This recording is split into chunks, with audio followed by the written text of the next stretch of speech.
할렐루야. 오늘 마가복음 4장 1절로 20절까지 봉독했습니다. 특별히 8절의 말씀을 보면 들을 귀 있는 자는 들으라 하십니다. 우리가 들을 귀는 다 있죠.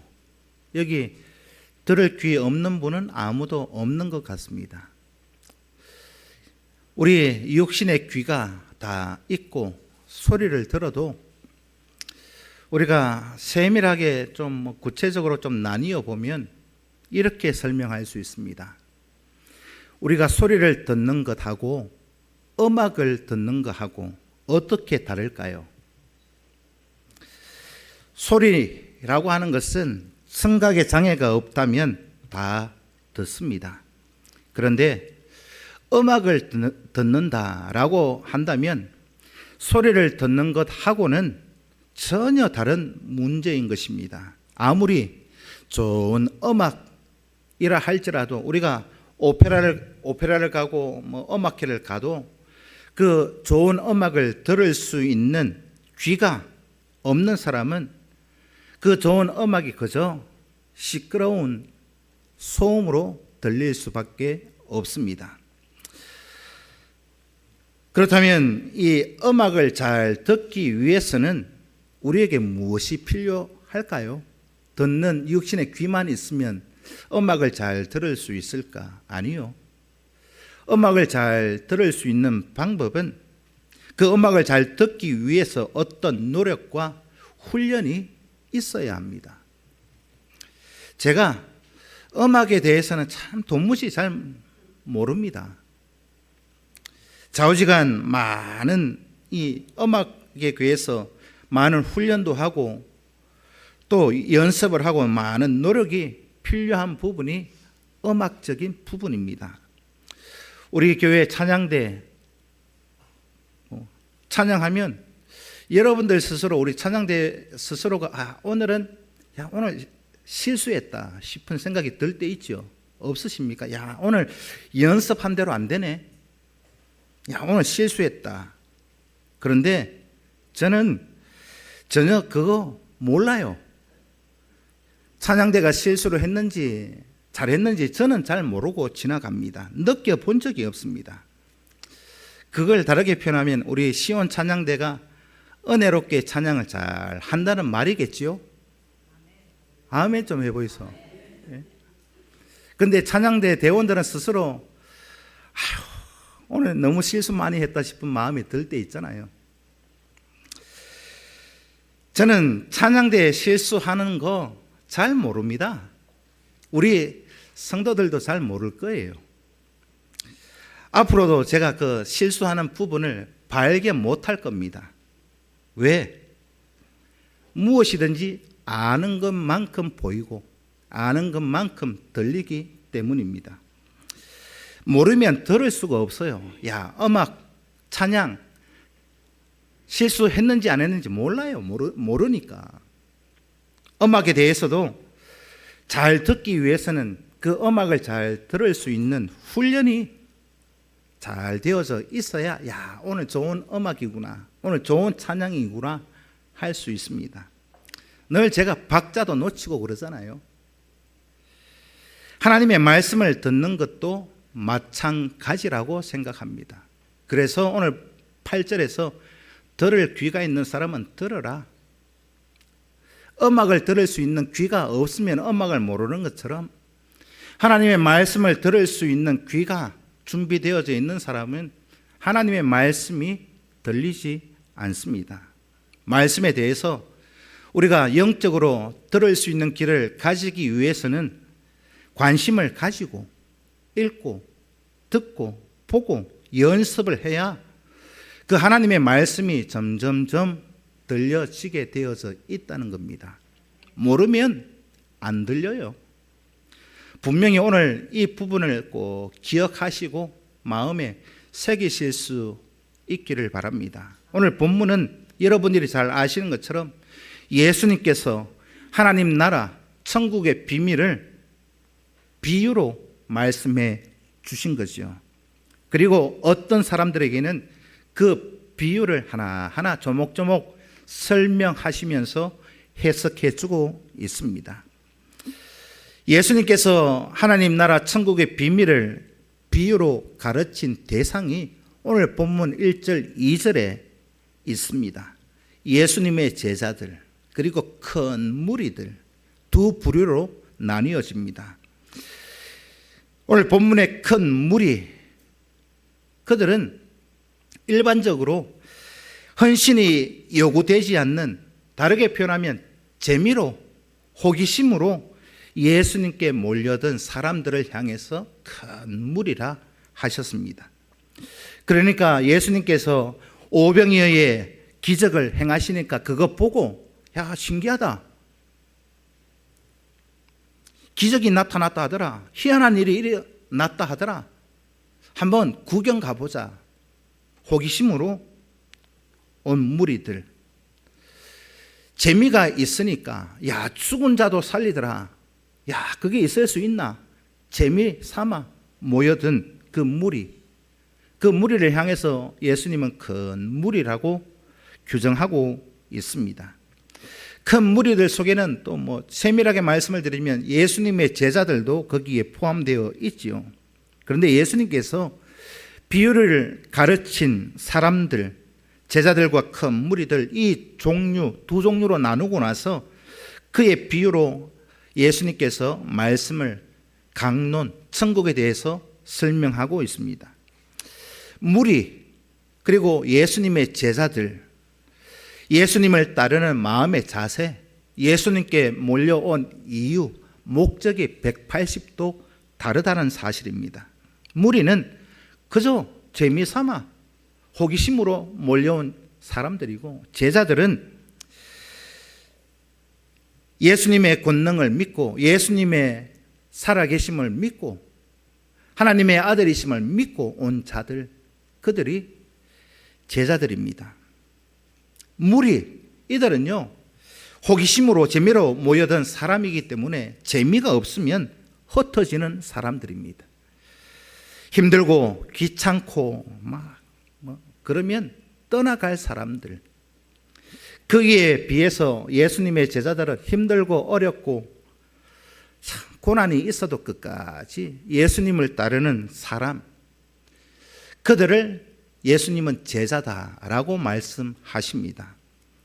오늘 저와 여러분, 우리 교회 성도들 큰 무리에 속해 계십니까? 예수님의 제자에 속해 계십니까?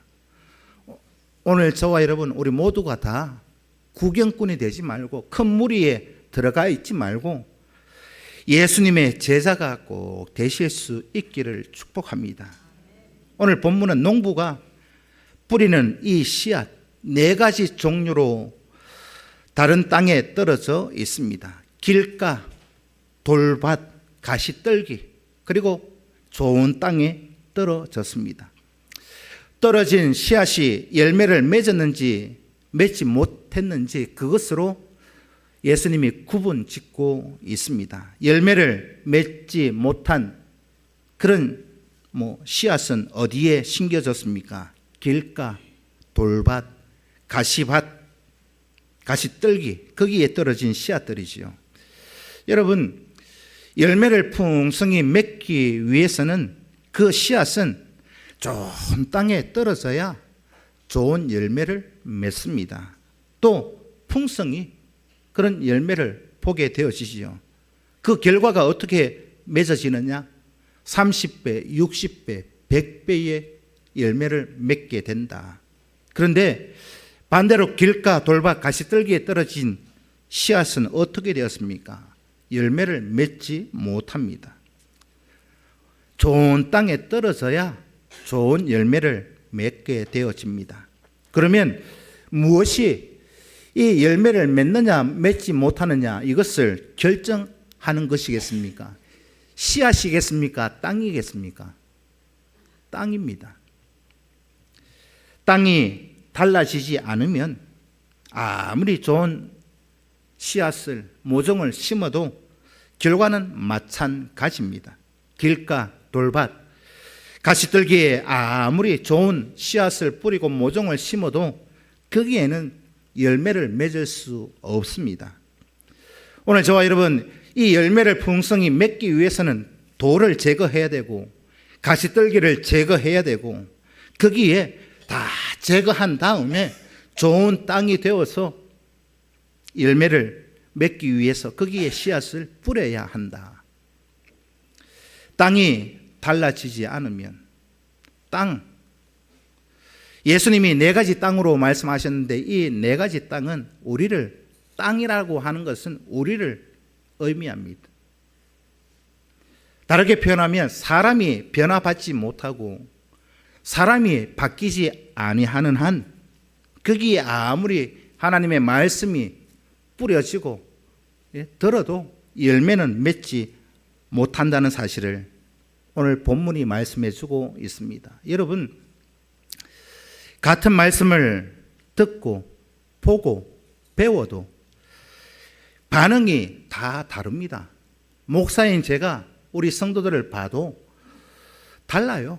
나타나는 반응이 서로 각양각색으로 달라집니다. 같은 말씀을 들어도 마음의 상태에 따라서 결과는, 행동은 달라질 수밖에 없습니다. 오늘 저와 여러분, 마음 밭이 어떠한가 기경하십시오. 갈아엎으십시오.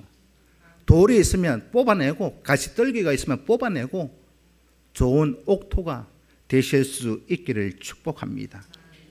내 마음 속에, 내 생각 속에 하나님의 말씀을 방해하는 돌 같은 존재가 없는지, 가시떨기 같은 존재는 없는지 내 마음의 상태를 늘 살피시면서 하나님 앞에 준비된 마음으로 하나님을 찬양하고 예배하고 말씀을 듣는 우리 교회 성도들이 꼭 되실 수 있기를 축복합니다.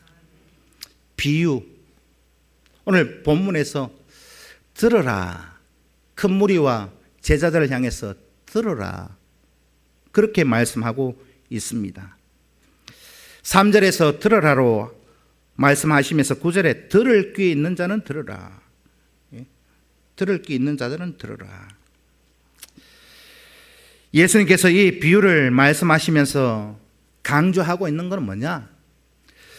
성경은 듣는 자세가 굉장히 중요합니다.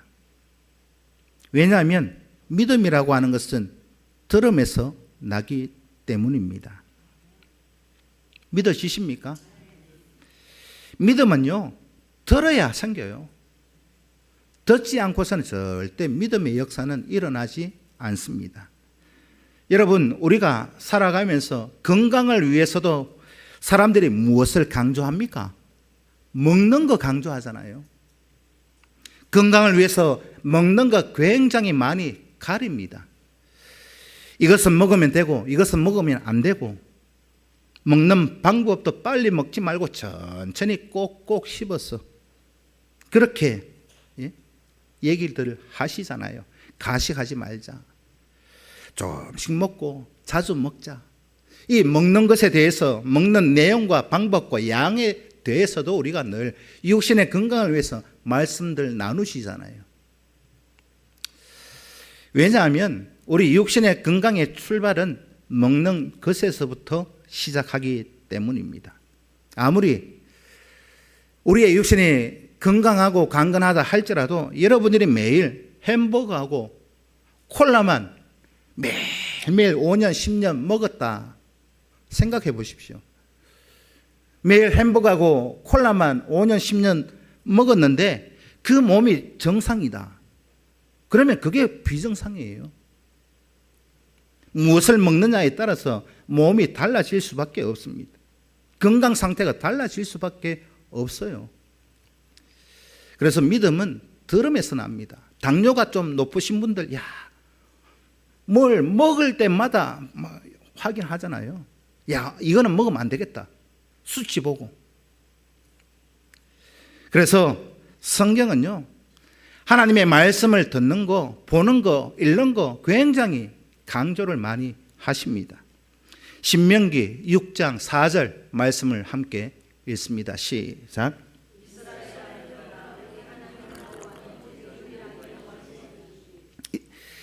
신명기 이 성경을 보면 이스라엘 백성들을 향해서 들으라, 이렇게 굉장히 강조를 하고 있죠.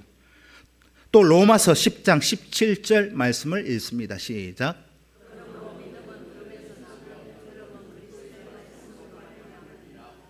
그러면 여러분들, 믿음은 들음에서 나고, 그러면 우리는 무엇을 들어야 하겠습니까? 세상 돈 버는 얘기, 거기에 우리의 마음이 빼앗겨 있다. 어디에 투자하면 뭐 몇 프로 수익을 낸다 하더라. 야, 주식 어디에 투자했는데 폭망했다. 야, 어디 누구는 어느 주식을 사가지고 몇 배 튀겼다 하더라. 그런데 여러분들, 관심이 빼앗기지 마십시오. 하나님의 말씀으로, 그리스도의 말씀으로 우리의 마음이 가득 넘쳐나셔야 합니다. 우리가 무엇을 듣는가 굉장히 중요합니다. 복음을 듣지 않고 구원받을 길이 있을까요? 없을까요? 없어요. 죽었다 깨어나도 복음을 듣지 않고서는 구원받을 도리가 없습니다. 모든 믿음의 역사는 어디에서부터? 하나님의 말씀을 듣는 데서부터 시작합니다. 우리의 개인적인 믿음도 마찬가지입니다. 듣는 데서부터 시작합니다. 말씀이 듣기 싫고, 말씀이 보여지지 않고, 읽어지지 않고, 그 이유가 무엇이든지 간에 우리 안에 심각한 영적 질병에 우리가 걸려 있다 판단하셔야 됩니다. 마치 식욕이 떨어져서 아무것도 먹고 싶지 않은 사람과 마찬가지. 여러분들이 한 이틀 굶어 보십시오. 한 이틀 굶었는데 아무것도 안 먹었는데 먹고 싶은 마음이 없어요. 식욕이 생기지 않습니다. 아무리 뭐 맛있는 음식이 내 앞에 있어도 먹고 싶은 식욕이 없다. 이 사람 건강한 사람일까요? 병든 사람일까요? 병든 사람입니다.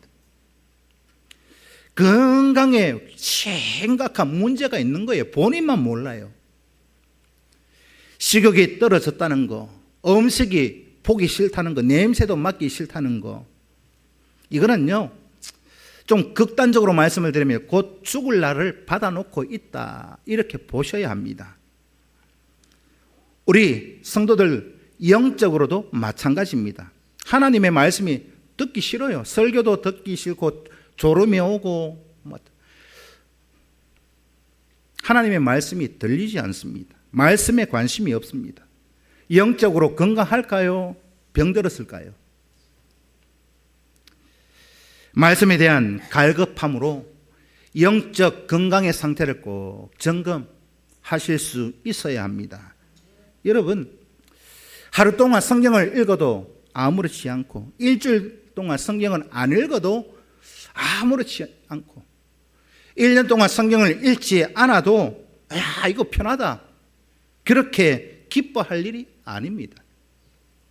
영적으로 우리가 이 심각한 진단을 여러분들 스스로 해 보셔야 합니다. 그래서 예수님은 우리를 향해 들으라 하십니다. 진심으로 간절한 마음으로 날마다 하나님의 말씀을 듣는 데서 우리의 믿음의 역사가 시작되는 줄 믿으시고, 하나님의 말씀을 들을 수 있는 영적 귀를 가지실 수 있기를 축복합니다. 오늘 본문 12절에서 비유로 말씀하신 이유를 설명하고 있는데 12절을 함께 읽습니다. 시작.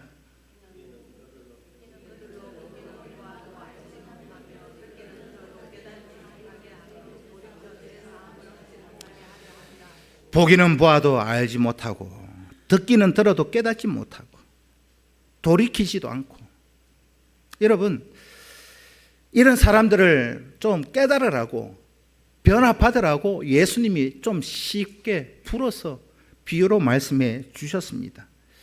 일반적으로 예수님께서 비유를 사용하시는 목적은 크게 두 가지인데, 하나는 쉽게 좀 알아차리라고, 어려운 내용을 전달하기 위해서 쉽게 풀어서 말씀하시는 거, 그게 비유의 첫 번째 목적입니다.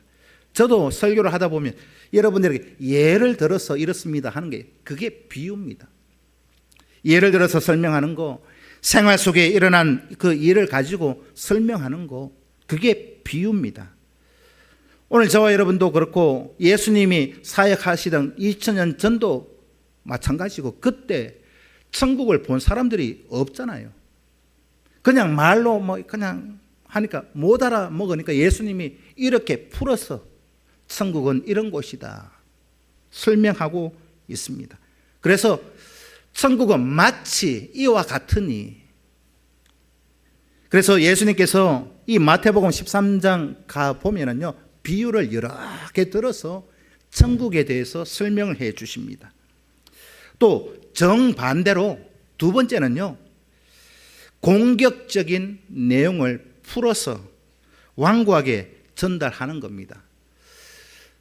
뭐 다르게 표현하면 좀 둘러치게 하는 거예요. 정말 직설적으로 말하지 않고 둘러서 알아차릴 수 있도록. 그래서 이 두 가지 이유를 가지고 예수님께서 비유로 말씀하십니다. 이 직설적으로 말을 해야 되는데 직설적으로 하면 좀 뭐 상황이 안 좋아질 수 있으니까 풀어서 둘러치게 하는 거예요. 그런 모습이 어디에 있는가 하면 구약 성경에 보면 대표적인 예가 다윗이 범죄를 했잖아요. 온갖 범죄를 다 하고 무슨 죄를 지었는지도 뭐 깨닫지도 못하고 돌이키지도 않고 회개도 하지 않으니까 하나님께서 선지자 나단을 불러서 다윗에게 가서 죄를 지적해라. 당신 간음했다. 죄를 지적하라 명령을 하시니까 이 나단 선지자가 그 사명을 받고 다윗에게 갑니다. 다윗에게 가서 왕에게 당신 죄 지었잖아. 회개해라. 책망하면 어떻게 될까요? 자신이 어떻게 될지 뭐 모르잖아요. 그러니까 빙 둘러치게 합니다. 나단 선지자가 다윗에게 어떻게 하느냐? 왕이시여, 옛날에 어떤 가난한 사람이 양을 한 마리 키웁니다. 그 양을 자식보다 더 소중하게 키우는데 그 동네에 부자가 있어요. 그 부자는 양이 뭐 수십 마리, 수백 마리가 있습니다. 근데 그 부자의 집에 누가 손님이 와서 대접을 해야 되는데 그 많고 많은 자기의 양은 잡지 않고 가난한 양 한 마리, 소중하게 여기는 양 한 마리 있는 그 가난한 집에 가서 그 양을 빼앗아 와서 잡아서 손님 접대했습니다. 그렇게 얘기하니까 다윗이 막 열을 받았겠지요. 그놈 누구냐? 그때 다윗 왕에게 나단이 당신입니다.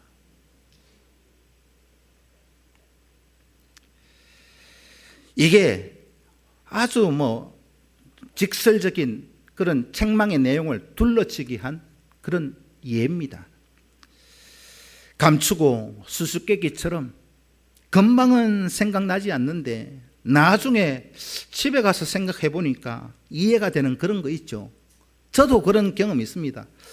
저럴 때는 내 얘기하는 것 같지 않았는데 집에 가서 곰곰이 생각해 보니 그 얘기는 내 얘기였네? 있지요, 여러분들도. 그런 의미로 예수님이 비유로 말씀하고 있는 겁니다. 오늘 본문 12절에서는 비유를 수수께끼로 사용했다, 그렇게 말씀하셨습니다.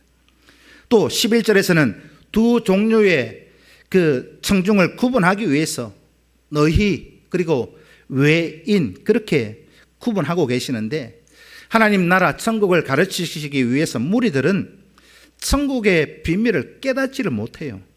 그냥 구경꾼 재미로 모여든 사람들이기 때문에 재미가 없으니까 떠나버립니다. 무리들 호기심으로 뭐 신기하니까 왔다가 그냥 뭐 떠나버리는, 힘들고 어렵고 피곤하면 떠나버리는 거.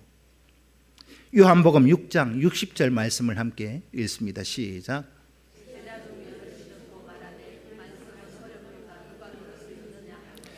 예수님께서 이렇게 천국에 대해서 비유를 들어서 말씀을 하시는데도 어렵다. 천국이 도대체 뭔지 모르겠다.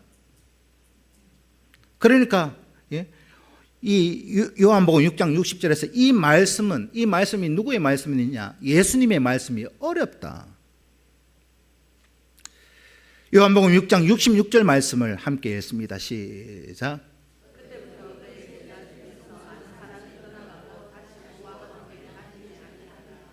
어렵다 하면서 어떻게 해요? 다 떠나가 버렸습니다. 이 말씀이 구경꾼으로 모여있는 큰 무리들의 속성을 잘 가르쳐 주고 있습니다. 우리가 은혜를 경험하고 하나님의 능력을 맛보기 위해서는 거기에 반드시 수고와 헌신과 노력이 투자되어 있어야 합니다. 그렇지 않고 가만히 있는데 아무것도 하지 않는데 역사는 일어나지 않습니다. 우리가 아무것도 하지 않는데 하나님의 능력이 임할 거다, 임하지 않습니다. 가만히 있는데 천국의 영광이 드러나고 제가 그런 사실을 본 적이 없습니다. 하나님께서 그런 일은 허락해 주지 않습니다. 진짜요. 우리가 하나님 앞에서 헌신도 없고 큰 관심도 없고 수고도 하지 아니하고 힘든 일을 귀찮아하고 손해 볼 것 같고, 이 사람들에게는요 하나님께서 반드시 하나님 나라의 비밀을 보여주지 않습니다. 아멘 좀 해보세요. 보여주지 않아요. 깨달을 수 있는 마음도 허락하지 않습니다. 가만히 있는 자들에게. 듣고 하나님 나라의 비밀, 천국의 비밀을 깨달았으면 예수님께서 비유로 말씀하시는 그 자리에 있었던 너희는, 오늘 본문의 너희는 어떤 사람일까요? 오늘 본문에 보면 예수님이 홀로 계실 때 예수님과 함께 있었던 사람들입니다. 그 사람들이 오늘 본문 말씀 속에서 너희라고 말씀하고 있습니다. 이들은 예수님에 대해서 확실한 믿음에 굳게 서 있는 자들, 헌신하는 그런 사람들이었습니다. 요한복음 조금 전에 제가 6장 말씀드렸잖아요. 교회 다니는데 재미없으면 떠나고, 상처받았다고 떠나고, 힘들다고 떠나고, 무리입니다, 무리. 그들이 하는 말이 뭐라고 하느냐? 평상교회 빡시다, 힘들다, 예배 시간 길다, 사역이 많다, 어렵다 하시는 분들요, 다 무리입니다, 무리. 예수님의 제자들이 꼭 되실 수 있기를 축복합니다. 새해부터는요. 제자들은 이 무리와 또 다르게 어떻게 행동하고 있는가? 요한복음 6장 67절부터 69절까지 말씀을 읽습니다. 시작.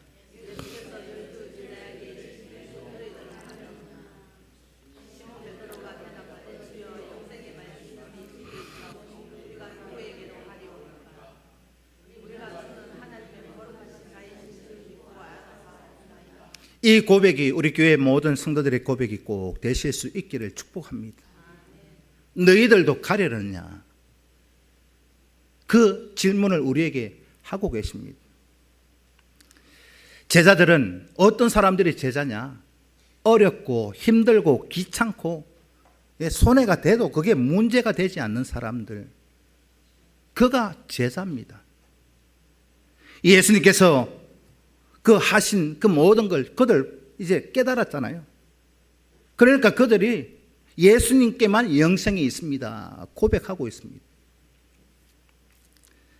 그들은 힘들고 어렵고 귀찮아도 예수님을 따르는 그런 사람이다.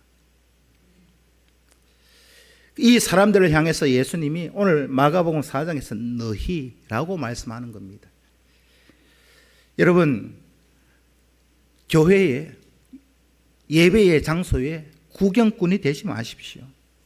힘들고 어렵고 고단해도 헌신하며 따르는 제자의 그런 모습을 가지실 수 있기를 축복합니다. 여러분, 무슨 일이든지 수고 없이, 헌신 없이 성장할 수도 없고 있을 수도 없습니다. 이 오늘 본문의 말씀은 예수님께서 참 제자의 모습이 어떤 것인가를 우리에게 가르쳐 주고 계십니다. 공부하는 학생들, 공부 잘 하기 위해서는요, 일단은 어떻게 해야 됩니까? 앉아 있어야 돼요. 책상에 앉아 있어야 그걸 엉덩이로 공부한다. 제가 말씀드렸죠. 공부는 앉아 있으면 엉덩이가 무거우면 하게 되어 있어요. 한 자라도 더 보게 되어져 있다는 말입니다. 근데 앉아 있지 않고 돌아다니면서 할 거 다 하고, 내 먹고 싶은 거, 내 자고 싶은 거 다 하고 공부 잘하는 아이 보셨어요? 저는 못 봤습니다. 무슨 일이든 시간과 노력과 헌신이 투자되어져야 성장합니다. 예수님을 따르고 예수님의 일을 감당하는 제자들 반드시 시간과 노력과 헌신이 투자되어 가셔야 합니다. 하나님 나라 그 비밀을 깨달을 수도 없고 누릴 수도 없어요. 이게 없으면. 길가에 떨어진 씨앗이 열매를 맺지 못하는 이유가 무엇입니까? 4절에 길가에 떨어진 씨앗을 새들이 와서 먹어버렸다. 이것을 예수님께서는 15절에서 이렇게 해석해 주고 있습니다. 예수님의 말씀을 들었을 때에 사탄이 적시 와서 예수님의 뿌려진 말씀을 빼앗아 갔다. 길가와 같은 마음을 가진 사람들, 어떤 사람들일까요? 하나님의 말씀에는 관심이 없습니다. 길가에 있으니까 굳은 땅이고, 그 굳은 땅에 씨앗이 떨어지나 마나 전혀 관심조차 없는 사람. 복음을 들어도 아무런 거 떨어졌는가 보다 이것도 없어요. 죄악의 세상의 것에 사로잡혀서 무감각하게 살아가는 사람들, 그가 길가입니다. 오히려 복음이 어리석다, 예수 믿는 게 어리석다, 왜 저렇게 어리석게 미련하게 사노 하는 사람들. 그냥 선데이 크리스찬이라고 그러죠. 예배만 드리고 오면 뭘 그래 헌신을 하고 사역을 하고 봉사를. 여러분, 그런 마음이 나에게 든다. 내 마음 밭이 길가라 보시면 맞습니다.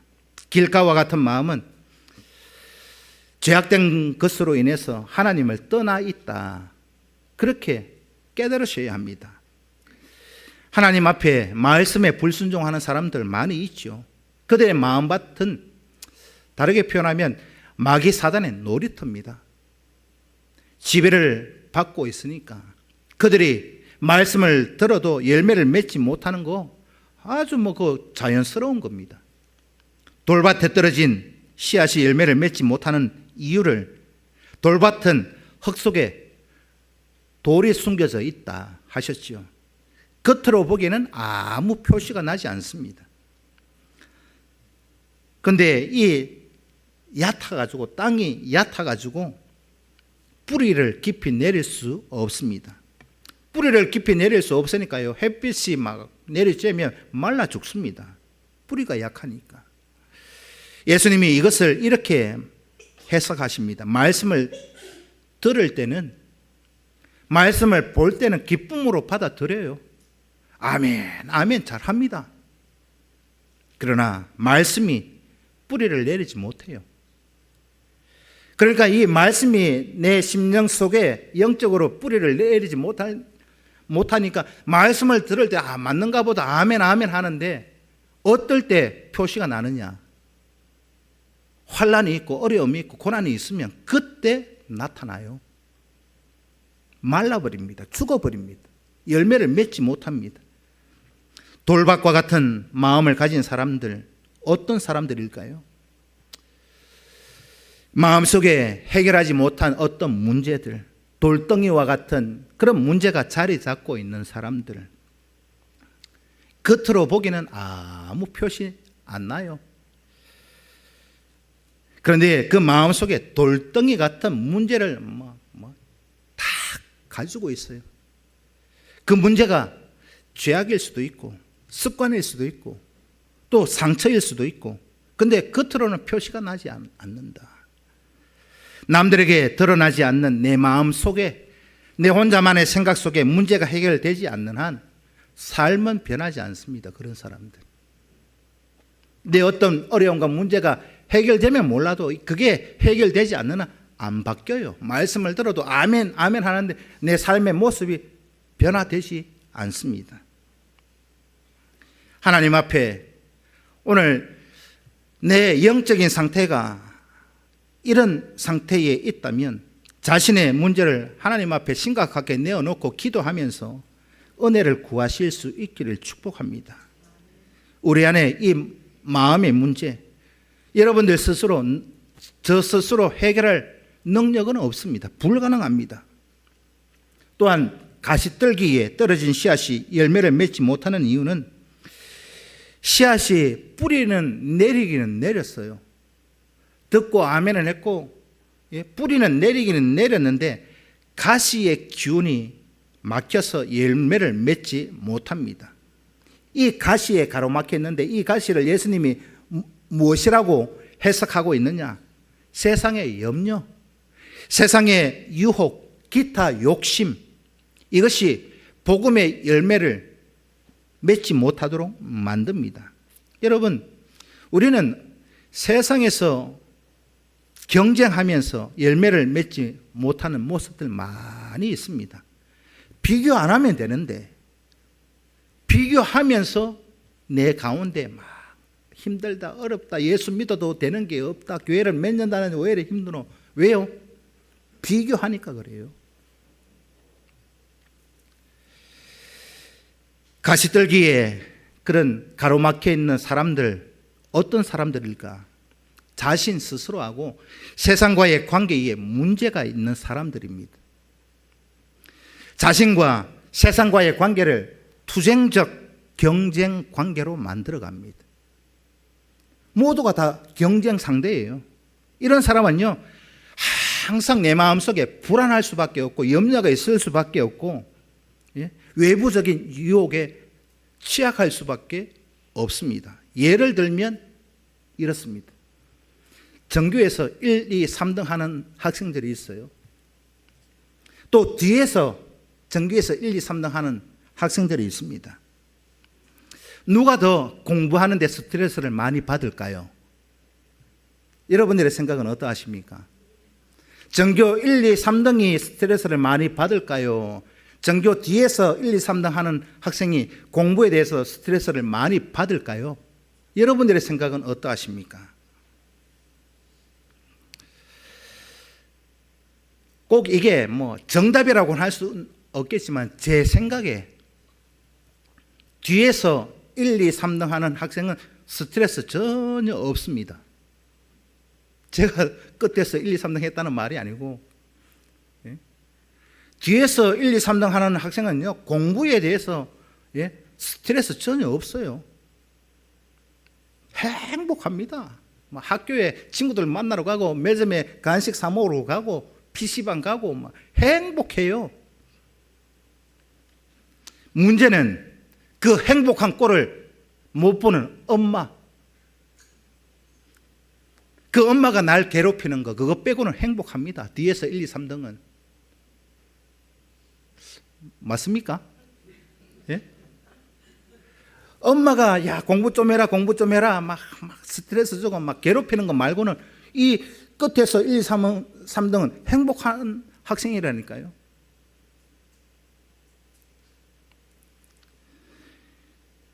뒤에서 1, 2, 3등 한 학생, 저를 빼고 다 행복하게 살더라고요. 그런데 앞에서 1, 2, 3등 하는 학생은 늘 스트레스 속에 삽니다. 늘 다른 친구들과 경쟁해야 되고 조금 노력 안 하면 금방 막 석차가 내려가니까 미끄러지니까 그거 지키려고 발버둥치고 밤낮으로 잠도 안 자고 그렇게 공부하며 살아갑니다. 왜? 스트레스가 있으니까. 그래서 이런 스트레스가 있는 사람들은요, 외부의 어떤 유혹에 쉽게 넘어가요. 우리가 뉴스를 보면 특목고, 과학고, 자사고 이런데 한 번씩 뉴스에 나오잖아요. 돈 주면 내가 문제지 유출해 줄게. 그래가지고 아버지도 잡혀가고 학생도 잡혀가고. 그런 사람들은 경쟁 의식이 강한 사람은요, 외부 요인에 취약하다니까요. 오늘 저와 여러분, 경쟁하면요, 비교하면 반드시 문제가 생깁니다. 비교, 경쟁이 아니라 자신의 사명, 자신의 역할을 발견하고 거기에 내 할 일만 열심히 하기만 하면요, 성공합니다. 비교와 경쟁, 생각해보면 우리가 원하는 것 같지는 않아요. 그런데 시대 상황 자체가 그렇게 만들어 갑니다. 제가 새벽 예배 때 한번 예를 들어서 말씀을 드렸습니다만, 우리는 태어날 때부터 비교 대상이었습니다. 비교를 당하며 살았습니다. 갓난 아이 태어나서 우리 사무실에 지금 차로 뛰어다니는데, 애 딱 태어나면은요, 할매가 먼저 비교합니다. 뭘 비교하느냐? 야, 우리 하나 3.1kg 났네. 야, 옆에 있는 아는 산모는 3.5kg 났다는데 우리 아 왜 이래 약하게 났노? 비교합니다. 우리 애 우유 먹을 때, 야, 야는 우유 한 번 먹을 때 100cc 먹네. 그런데 옆에 있는 애 보니까 200cc 먹어요. 야는 왜 이래 우유를 적게 먹노? 옆에 집 아이 보니까 이제 태어난 지 몇 개월 되니까 이제 기기 시작해요. 그런데 우리 애는 뒤집기 이제 겨우 하고 있어요. 그럼 우리 아가 왜 이래 늦노? 말할 때 됐는데 야는 왜 이래 말이 이렇게 둔하노? 와, 말을 뭐하노? 그러잖아요. 안 해보셨습니까? 옆집에 애가 앞니가 2개 딱 나면, 예? 집에 가서 하는 말이, 우리 아는 와, 아직 옆에 아는, 야, 이가 2개가 났는데 우리 아는 이 날 생각을 안 하노? 비교하잖아요. 이 태어날 때부터 이 나는 그 순서 가지고 비교하더니요, 이제 연세가 있으면은요, 치아 빠지는 거 가지고 또 경쟁합니다. 한 70 이상 되신 분들 만나면 그런 얘기 해보신 적 있죠? 야, 누구야? 네 본니 몇 개 있노? 묻잖아요. 일본에서 70년대에 그 설문조사 이제 통계를 낸 적이 있어요. 일본에서 1970년대에 70세 이상 된 그 일본 그 사람들에게 조사를 했는데, 70세 이상 원래 본니 20개 이상 있는 사람을 이제 조사를 했어요. 그러니까 20 몇 프로밖에 안 돼요. 원래 본니 있는 게 20개 이하로 다 있는 거예요. 근데 3년 전인가 조사를 하니까 20개 이상 있는 사람 똑같이 조사를 했는데 80%가 넘는데요, 일본은. 70년대부터 국가에서 보건복지부 같은 데서 열심히 치아 관리를 해주고 검사해주고 진료해주고 한 결과가 그렇게 나타난 거예요. 경쟁합니다. 죽을 때도 경쟁해요.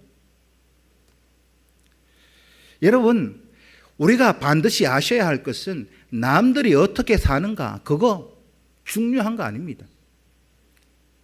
하나님 앞에서 내가 감당해야 할 믿음의 생활이 어떤 것인가를 나 스스로 깨닫고 일으키는 거. 말씀을 들었으면 말씀에 순종하는 그런 삶의 변화가 일어나실 수 있기를 축복합니다. 땅에 떨어져서 씨앗이 열매를 맺지 못했다는 거, 오늘 성경 말씀은 씨앗에 문제가 있다 말씀하지 않습니다. 문제는 땅입니다. 마음에 문제가 있습니다. 말씀의 열매를 맺지 못하게 방해하고 있는 내 마음의 문제 다 제거, 뽑아 버리실 수 있기를 축복합니다. 때로는 그것이 내 마음속에 범죄일 수도 있고 염려일 수도 있고 걱정일 수도 있고 세상의 인생을 바라보는 잘못된 그런 가치관일 수도 있습니다. 그것이 무엇이 되었든지 간에 그거 내 안과 내 밖에 있는 그 모든 문제를 고치고 일으키실 분은 우리 스스로는 그렇게 일어설 수 없어요. 누가 하시느냐? 성령이 하십니다. 성령이 우리 마음의 밭을 장악하고 있을 때 좋은 열매를 맺을 수 있습니다. 오늘 저와 여러분 좋은 땅, 그름진 땅, 그런 땅이 여러분들 꼭 되실 수 있기를 축복합니다. 말씀을 듣고 읽고 했으면 순종하십시오. 순종이 안 된다. 야, 힘든데 내가 우회하노? 야, 시간 없는데 우회하노? 그거요, 제자 아닙니다.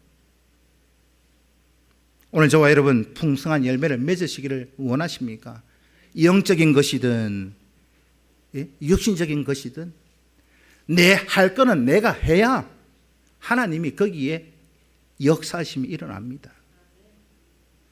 내가 아무것도 하지 않는데 말씀대로 살지도 않는데 불순종하는데 하나님의 은혜, 하나님의 축복이 내게 임한다. 그거 있을 수 없는 일입니다. 오늘 저와 여러분 이 네 가지 땅에 떨어진 씨앗, 이 네 가지 중에서 내가 어디에 속하는가, 자, 여러분들이 진단해 보시고 정말로 내가 좋은 땅에 씨앗이 뿌려져서 30배, 60배, 100배의 열매를 맺어갈 수 있는 우리 성도들 다 되셔서 내년 한 해도 30배, 60배, 100배 그 이상의 열매를 맺어갈 수 있는 우리 성도들 다 되시기를 주님의 이름으로 축복합니다. 기도드리겠습니다. 살아계신 아버지 하나님, 오늘 이 네 가지